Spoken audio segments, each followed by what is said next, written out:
சித்த ட்ரீட்மெண்ட் பார்த்த chief doctor all okay ரதி, பயப்பட எதுவும் இல்ல, சித்தும் இப்ப கான்சியஸா இருக்கான், எந்திரிச்சு பார்த்த உடனே டிசியா இருந்தான், வாமிட் வேற பண்ணான், அதனால ஹெட் சிடி எடுத்திருக்கேன்னு சொல்லுவாங்க. அதுக்கு ரதி என்னாச்சுன்னு கேட்பாங்க. அதுக்கு சீஃப் டாக்டர் நத்திங், ஒன்னும் ஒரி பண்ற மாதிரிலாம் எதுவும் இல்ல, ஒரு சின்ன கன்கஷன் இருக்கு, மைல்டு கன்கஷன் தான், இஷ்யூன்லாம் எதுவும் இல்ல, என்ன ரதி உனக்கு சொல்லணுமான்னு கேட்பாங்க. கன்கஷன்னா தலையில அதனால எதுவும் இஷ்யூ இருக்கான்னு கேட்பாரு. அதுக்கு ரதி இல்ல தேவ், கொஞ்ச நாள் வலி இருக்கும், அவனுக்கு ரெஸ்ட் தேவை, அவ்வளவுதான், 10-9 பேருக்கு இது அதுவாவே சரியாயிடும்னு சொல்லுவாங்க. ரதி சீஃப் டாக்டர் கிட்ட சிடில அப்நார்மல் ஏதாச்சும் இருக்கான்னு கேட்பாங்க. அதுக்கு சீஃப் டாக்டர் அதனாலதான் சொன்னேன் பெருசா வரி பண்றதுக்கு எதுவும் இல்லன்னுட்டு, சித் சின்ன பையன், நம்மளை விட அவனுக்கு சீக்கிரமாவே ஹீல் ஆயிடும், சிம்டம்ஸ் கொஞ்சம் அப்சர்வ் பண்ணுங்க, கொஞ்ச நாள் இருக்கும், அப்புறம் தானா சரியாயிடும். அதுக்கு தேவ் நாங்க ரொம்ப பயந்துட்டோம்னு சொல்வாரு. சீஃப் டாக்டர் ரதி கிட்ட என்ன ரதி இவ்ளோ பயப்படுறீங்க, சிடில தான் ஒன்னும் இல்லல்ல, சித்துக்கு ஒண்ணுன்னதும் எல்லாரும் எவ்வளவு துடிச்சிட்டீங்க, இப்படி ஒரு ஒண்டர்ஃபுல் ஃபேமிலிக்கு ஏதாவது கெட்டது நடக்குமா, கண்டிப்பா நடக்காதுன்னு சொல்லுவாங்க. அப்புறம் தேவ் டிஸ்சார்ஜ் பண்ணிடலாமான்னு கேட்பாரு.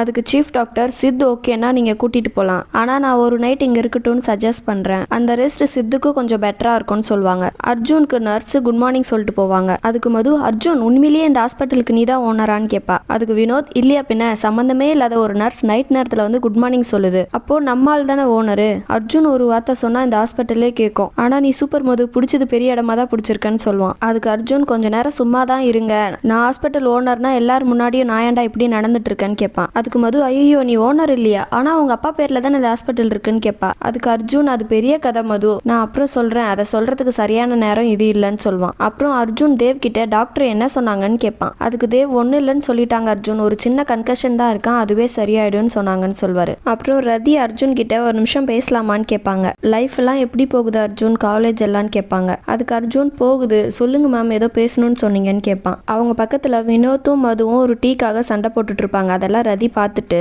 நடந்ததெல்லாம் கடந்து வந்துட்ட போலன்னு கேட்பாங்க. அர்ஜுன் புரியல மேம்னு கேட்பான். அதுக்கு ரதி ஹாஸ்பிட்டல் சிஇஓ ரீனான்னு சொல்லுவாங்க. அதுக்கு அர்ஜுன் கடந்து தானே மேம் ஆகணும், ஆனா உண்மையை சொல்லணும்னா நான் கடந்தெல்லாம் வரல மேம், இதோடைய வாழ பழகிட்டேன்னு சொல்லலாம்னு சொல்லுவான். அதுக்கு ரதி ஐம் சாரி அர்ஜுன், நடந்த உண்மையை ரீனா கிட்ட சொல்ல வேணாம், நான் சொன்னதுக்கான கான்சிக்வன்ஸை தான் நீ ஃபேஸ் பண்ற அப்படின்னு எனக்கு தோணிக்கிட்டே இருக்குன்னு சொல்லுவாங்க. அதுக்கு அர்ஜுன் அதெல்லாம் ஒன்றும் இல்லை, நீங்க விடுங்க, என் லைஃப் இப்படிதான் நடக்கணும்னு இருந்திருக்கு, நடந்துருச்சு, நானும் என் லைஃப் இப்படிதான் போகுன்ற முடிவுக்கு வந்துட்டேன் மேம், ஒரு சில நேரம்லாம் நம்ம லைஃப் இப்படி பண்ணியிருந்தா எப்படி நடந்திருக்கோம், அப்படி பண்ணியிருந்தா அப்படி நடந்திருக்கோன்னு தோணும், ஆனா எப்படி பண்ணியிருந்தாலும் என்னோட லைஃப் இந்த இடத்துக்கு தான் கூட்டிட்டு வந்திருக்கோம்னு எனக்கு தோணுது மேம்னு சொல்லுவான். அதுக்கு ரதி ஆர்கே சார் இறக்கறதுக்கு முன்னாடி இருந்த அர்ஜுனுக்கும் இப்ப இருக்கிற அர்ஜுனுக்கும் நிறைய டிஃபரன்ஸ் தெரியுது, பார்க்கவே சந்தோஷமா இருக்கு அர்ஜுன், நானும் இன்னும் பெட்டரான பர்சனா ஆகணும்னு தான் தோணுது, எனக்காக இல்லைனாலும் என் குழந்தைங்களுக்காக, லாஸ்ட் ஒரு வருஷமா பசங்க 2 பேரும் என்னால ரொம்ப எஃபெக்ட் ஆயிட்டாங்க, அவங்க சந்தோஷத்துக்காச்சும் நான் மாறணும்னு சொல்லுவாங்க. அதுக்கு அர்ஜுன் மாறணுங்கிற தாட் இருந்தாலே போதும் மேம், நம்ம கண்டிப்பா மாறிடலாம், நீங்க எதை பத்தியும் கவலைப்படாதீங்க, என்ன நடக்கணுமோ அது நடக்கும்னு சொல்வான். அப்ப மது அர்ஜுன் க்ரீம் பன் வேணுமா, சூப்பரா இருக்கு மேம், உங்களுக்கு வேணுமான்னு கேட்பா. அதுக்கு அர்ஜுன் இவ அப்படிதான் ஏதாச்சும் லூசுத்தனமா பேசிட்டே இருப்பா, நீங்க எதுவும் தப்பா நினைச்சுக்காதீங்கன்னு சொல்வான். அதுக்கு ரதி ரியலி ஐம் ஹாப்பி ஃபார் யூன்னு சொல்வாங்க. ரீனா ராக்கிய சித்த பத்தி விசாரிக்க சொல்லியிருப்பா. அதுக்கு ராக்கி அங்க எல்லாம் ஓகேவா, ஒரு பிரச்சனையும் இல்லையா, இன்னைக்கு சித்த டிஸ்சார்ஜ் பண்ணிடுவாங்களாம், ஆனா மைல்டா ஒரு கன்கஷன் மட்டும் இருக்கான்னு சொல்வான். ரீனா ரிப்போர்ட் கேட்டியான்னு கேட்பா. அதுக்கு ராக்கி கேட்டிருக்கேன் ரீனா, தரேன்னு சொல்லிட்டாங்க, சரண்யா மேம் செக் பண்ணிட்டாங்க, ஒரு பிரச்சனையும் இல்ல, அதுவே சரியாயிடும்னு சொல்லிட்டாங்கன்னு சொல்வான். அதுக்கு ரீனா அதெல்லாம் நான் பாத்துக்கிறேன், நீ ரிப்போர்ட்ஸ் மட்டும் கேட்டு வாங்கி கொடுன்னு சொல்வா. அதுக்கு ராக்கி சித்துக்கு உடம்பு சரியில்லைன்னதும் அப்படியே பதற, நான் வந்ததுல இருந்து அவங்க 2 பேரை பத்தி கேட்டுக்கிட்டே இருக்கேன், நீ ஏன் வந்து ஒரு 8 பார்த்துட்டு வரக்கூடாதுன்னு கேட்பான். அதுக்கு ரீனா என்ன விளையாடுறியா, இவ்வளோ நடந்ததுக்கு அப்புறம் என்ன சென்னை போக சொல்றேன்னு கேட்பா. அதுக்கு ராக்கி சரி ரீனா நீ சென்னை வர வேண்டாம், போன்லயாச்சும் பேசலாம்ல, அவங்க 2 பேரும் என்ன தப்பு பண்ணாங்கன்னு கேட்பான். அதுக்கு ரீனா இவ்வளோ தெரிஞ்ச நீயே எப்படி ராக்கி இப்படி பேசுறேன்னு கேட்பா. அதுக்கு ராக்கி அதனாலதான் ரீனா நான் உன் ஃப்ரெண்டு, ரீனா நீ கண்ணை மூடிட்டு இருக்க, கண்ணை திறந்து பாருன்னு சொல்றேன், அவ்வளவுதான், சரி நீ ரதி மேம் கூட கால் பண்ண வேணாம், தேவ் சாருக்கு கால் பண்ணு, பசங்க என்ன பண்றாங்கன்னு கேளு, அவங்க கிட்ட பேசுன்னு சொல்லுவான். ரீனா சரி நான் பேசுறேன்னு சொல்வா. ராக்கி உடனே போனை கொடுத்து இந்தா இப்பயே பேசுன்னு சொல்லுவான். அதுக்கு ரீனா கண்டிப்பா ஒரு நாள் நான் பேசுறேன், ஆனா இப்ப இல்லன்னு சொல்வா. அப்போ சிந்து வந்து ராக்கி நம்ம இங்க வந்ததுல இருந்து எங்கேயும் வெளியே போவே இல்லல்ல, பெங்களூர் சுத்தி பார்க்க போலாமான்னு கேட்பா. அதுக்கு ராக்கி பெங்களூர் வந்ததே எக்ஸ்ப்ளோர் பண்ணதானே, அதை பண்ணலான்னு சொல்வான். சிந்து நான் ஒரு செம ரெஸ்டாரண்ட் பார்த்து வச்சிருக்கேன், நம்ம 3 பேர் சேர்ந்து ஒன்னா போலான்னு சொல்வா. அதுக்கு ரீனா இல்ல சிந்து நீங்க 2 பேர் போயிட்டு வாங்க, எனக்கு கொஞ்சம் வேலை இருக்குன்னு சொல்வா. அதுக்கு ராக்கி நீ கூப்பிட்டேன்னு சொல்லிட்டு இருக்கிற வேலை எல்லாத்தையும் விட்டுட்டு நான் வந்திருக்கேன்னு சொல்வான். ரீனா நான் எப்ப கூப்பிட்டேன்னு கேட்பா. அதுக்கு ராக்கி நீ தானே ரீனா வான்னு கூப்பிட்டேன்னு கேட்பான். அதுக்கு ரீனா வரேன்னு சொன்னா வான்னு தான் கூப்பிட முடியும்னு சொல்வா. அதுக்கு ராக்கி எனக்கெல்லாம் தெரியாது, நம்ம எல்லாருமே போறோம், நீ வர, அங்க செம சர்ப்ரைஸ் காத்திருக்குன்னு சொல்வான். அர்ஜுன் அந்த ஆம்புலன்ஸ் டிரைவரை கூப்பிட்டு எப்படி இருக்கீங்க, வேலையெல்லாம் எப்படி போகுதுன்னு கேட்பான். அந்த டிரைவரும் நல்லா போயிட்டு இருக்கு சார், ஒரு கால் வந்துருச்சுன்னு சொல்லிட்டு போயிடுவான். இதை எல்லாத்துமே அமலா நோட் பண்ணிட்டு இருந்திருப்பா. அப்புறம் அமலா அர்ஜுன் கிட்ட என்ன இந்த பக்கம்னு கேட்பா. அதுக்கு அர்ஜுன் ரதி மேமோட பையனை அட்மிட் பண்ணிருக்காங்கல்ல, அதான் பார்த்துட்டு போலான்னு வந்தேன்னு சொல்லுவான். அப்புறம் அமலா அந்த ஆம்புலன்ஸ் டிரைவரை உங்களுக்கு எப்படி தெரியும்னு கேட்பா. அதுக்கு அர்ஜுன் நான் சிஇஓ இருக்கும்போது கடைசியா அவருக்கு தான் வேலை போட்டு கொடுத்தேன், ஏதோ ஃபேமிலி ப்ராப்ளம் வேலை வேணும்னு கேட்டாரு,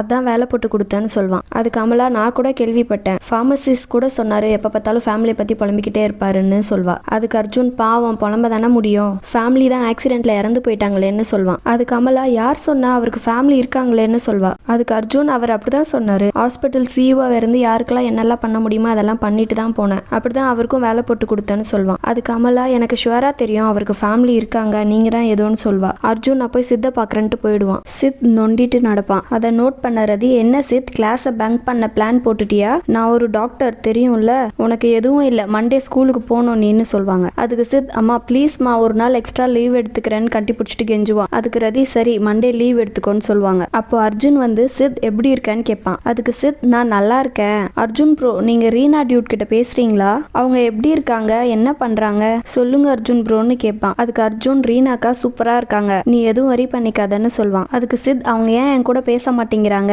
அவங்கள நான் ரொம்ப மிஸ் பண்றேன், ரீனா டியூட்னா எனக்கு ரொம்ப பிடிக்கும்னு சொல்வான். அதுக்கு அர்ஜுன் அவங்களுக்கு ஆக்சிடென்ட் ஆச்சு இல்ல, அதுல இருந்து ரெக்கவர் ஆக கொஞ்சம் டைம் ஆகும், அவங்க சீக்கிரமாவே உன்கிட்ட பேசுவாங்க, நீ ஸ்கூலுக்கு போ நல்லா படி, அதுல கான்சென்ட்ரேட் பண்ணுன்னு சொல்வான். ரீனா ஏதோ பெங்களூரை எக்ஸ்ப்ளோர் பண்ண போறோம் சுத்தி பார்க்க போறோம்னு கூட்டின்னு வந்தீங்க, இந்த கஃபேக்கும் சென்னையில இருக்கிற கஃபேக்கும் என்ன வித்தியாசம், எல்லாம் ஒரே மாதிரி தான் இருக்குன்னு சொல்வா. அதுக்கு ராக்கி ரீனா உனக்கு கஃபேல சர்ப்ரைஸ் இருக்குன்னு சொல்லல, கஃபேக்குள்ள சர்ப்ரைஸ்ன்னு தான் சொன்னேன்னு சொல்வான். அதுக்கு ரீனா ராக்கி சர்ப்ரைஸ்ன்னு சொல்லிட்டு ஏதாவது கிரிஞ்சி பண்ண கடுப்பாயிடுவேன்னு சொல்வா. அதுக்கு அவங்க ரெண்டு பேரும் முழிப்பாங்க. அதை பார்த்த ரீனா என்ன ரெண்டு பேர் முழியும் சரியில்லை, என்ன பிளான் பண்ணிருக்கீங்கன்னு கேட்பா. அதுக்கு ராக்கி கொஞ்ச நேரம் கம்னு இருக்க மாட்டியா, நான் கிரிஞ்செல்லாம் பண்ண மாட்டேன்னு சொல்வான். ராக்கி சர்ப்ரைஸ்ன்னு சொல்லிட்டு கண்ணமோட சொல்லி கிரணை காட்டுவான். கிரணை பார்த்த ரீனா டேய் உங்களெல்லாம் பார்க்க கூடாதுன்னு தாண்டா இவ்வளவு தூரம் பெங்களூர்ல வந்து இருக்கேன், இங்க வந்து எல்லாரும் என் கண்ணு முன்னாடி உட்காந்துருக்கீங்கன்னு சொல்வா. அதுக்கு கிரண் என்ன ரீனா என்னை பார்த்தா சர்ப்ரைஸ் ஆவீங்கன்னு பார்த்தா எரிஞ்சு விழுறீங்க, நான் சொல்றத ஒரு நிமிஷம் கேளுன்னு சொல்வான். ரீனா சரி ஒரு நிமிஷம் தரேன் சொல்லுன்னு சொல்வா. அதுக்கு கிரண் நானும் நிலோஃபரும் ரிலேஷன்ஷிப்ல இருந்தது எங்க வீட்டுல ஒத்துக்கல, டெய்லி டார்ச்சர் பண்ணி பண்ணி வேற வழி இல்லாம ஊரை விட்டு ஓடி வந்துட்டோம், அப்புறம் பெங்களூர்ல வந்து லிவிங்ல இருந்தோம், கையில இருந்த காசெல்லாம் ரெண்ட்டுக்கும் அட்வான்ஸுக்குமே சரியா போயிடுச்சு, அவ இதெல்லாம் வேலைக்காகதான் திரும்ப ஊருக்கே போயிட்டாங்கன்னு சொல்வான். அதுக்கு சிந்து டே அண்ணா போச்சா பிரேக்கப்பான்னு கேட்பா. அதுக்கு கிரண் ஆமா, ஆனா இப்ப என்ன பிரச்சனைனா எனக்கு வேலை இல்லை, அதை விட பெரிய பிரச்சனை என்னன்னா கையில காசு இல்லைங்கன்னு சொல்வான். ரீனா சரி இப்போ நான் அதுக்கு என்ன பண்ணணும்னு கேட்பா. அதுக்கு கிரண் நிலோஃபர் அப்பா நல்லவரு, அவ போனதும் சேர்த்துக்கிட்டாரு, நான் திரும்ப போனா எங்க அப்பா கழுத்து மேலேயே மிதிப்பாரு, என்னாலெல்லாம் அவர்கிட்ட அடி வாங்க முடியாது, அதனால நீங்க வேலை பார்க்குற ஹாஸ்பிட்டலே எனக்கு ஒரு வேலை வாங்கி கொடுத்தீங்கன்னா நல்லா இருக்கும்னு சொல்வான். அதுக்கு ரீனா ராக்கி கிட்ட அட பாவி எனக்கு சர்ப்ரைஸ் பண்றேன்னு சொல்லிட்டு உன் மச்சானுக்கே என்கிட்ட வேலை கேட்கற பாத்தியா யாரா நீன்னு கேட்பா. அப்புறம் ரீனா கிரண் கிட்ட என்னாலெல்லாம் முடியாது, நான் வேலைக்கு சேர்ந்தே கொஞ்ச நாள் தான் ஆகுது, பாசிபிளே இல்லைன்னு சொல்வா. அதுக்கு கிரண் நீங்க மட்டும் நோ சொன்னீங்கன்னா நான் அவுரா பிரிட்ஜ்ல இருந்து குச்சி செத்துருவேன்னு சொல்வான். ராக்கி அது டெல்லியில இருக்குடான்னு சொல்வான். அதுக்கு சிந்து அட லூசுங்களா அது கொல்கத்தால இருக்குடா. அப்புறம் ரீனா எங்க அண்ணா ரொம்ப பாவம், நீங்க நினைச்சா மட்டும்தான் ஹெல்ப் பண்ண முடியும்னு சொல்வா. அப்புறம் 3 பேரும் சேர்ந்து கெஞ்ச ஆரம்பிப்பாங்க. அதுக்கு ரீனா சரி என்னால என்ன பண்ண முடியும்னு பாக்குறேன்னு சொல்வா. அர்ஜுன் மானசா கிட்ட எதுக்கு பேசணும்னு கூப்பிட்டேன்னு கேட்பான். அதுக்கு மானசா இங்க நடக்கிறது ஏதாச்சும் உனக்கு தெரியுமான்னு கேட்க தான் கூப்பிட்டேன்னு சொல்வா. அதுக்கு அர்ஜுன் பேஷண்ட்னு உள்ள ஒருத்தர் வந்துட்டாலே முழுசா கறந்துட்டு தான் வெளியே விடுறீங்கன்னு தெரியும், ஆர்கே ஹாஸ்பிட்டல்ல சாதாரணமான ஆட்களுக்கு இடம் இல்லைன்னு தெரியும், இப்போ பேஷண்ட்ஸை தேடாம நல்லா பே பண்ற மாதிரியான கிளைண்ட்ஸை தேடுறீங்கன்னு தெரியும், நீ எதை பத்தி கேட்குற, நான் இருக்கும்போது இருந்த ஆர்கே ஹாஸ்பிட்டல் இது இல்ல, இப்போ இது ஸ்டூபிட் மணி மேக்கிங் மிஷின்னு சொல்வான். அதுக்கு மானசா இப்போ இது ஆர்கே ஹாஸ்பிட்டல் இல்ல அர்ஜுன், ஆர்கே ஹாஸ்பிட்டலுங்கிற டேகோட இன்னொரு டேக் ஆட் ஆயிருக்கு, நான் சிஇஓவா இருக்கலாம் ஆனா எதுவுமே என் கண்ட்ரோல்ல இல்ல, எனக்கு மேல நிறைய ஆளுங்க இருக்காங்க, இங்க என்னென்ன டிசிஷன் எடுக்கணுங்கிறது எனக்கு மேல இருக்கிறவங்க அவங்களுக்கு மேல இருக்கிற போர்டு மெம்பர்ஸ் தான் டிசைட் பண்றாங்க, நான் என்ன பண்ண முடியும்னு கேட்பா. அதுக்கு அர்ஜுன் இப்ப நான் இதெல்லாம் உங்ககிட்ட பேச வரல, இந்த ஹாஸ்பிட்டல்ல இருந்து நான் ரிலீவும் ஆயிட்டேன், சும்மா ஜஸ்டிபிகேஷன் கொடுத்துட்டுன்னு சொல்வான். அதுக்கு மானசா நான் ஜஸ்டிஃபை பண்ணல அர்ஜுன், என்னோட சுச்சுவேஷனை சொல்றேன்னு சொல்வா. அதுக்கு அர்ஜுன் இப்ப எதுக்கு நல்லவ மாதிரி பேசிட்டு இருக்க, நான் சிஇஓவா இருக்கும் போது நீ என்னெல்லாம் பண்ணிருக்கன்னு எனக்கு நல்லாவே தெரியும், இந்த ஹாஸ்பிட்டல் உன்னால எவ்வளவு சஃபர் ஆச்சுன்னு நல்லாவே தெரியும்னு சொல்வான். அதுக்கு மானசா நான் ஒத்துக்கிறேன் அர்ஜுன், தப்பு பண்ணிட்டேன், இந்த ஹாஸ்பிட்டல்ல டேக் ஓவர் பண்ணணும்னு நினைச்சேன், எல்லாமே என் கைக்கு வரணும்னு நினைச்சேன், ஆனா நான் பிளான் பண்ண மாதிரி எதுவுமே நடக்கல அர்ஜுன், பேஷண்ட்ஸ் என்னைக்கும் சஃபர் பண்ணணும்னு நான் நினைச்சு கூட பார்த்ததில்ல,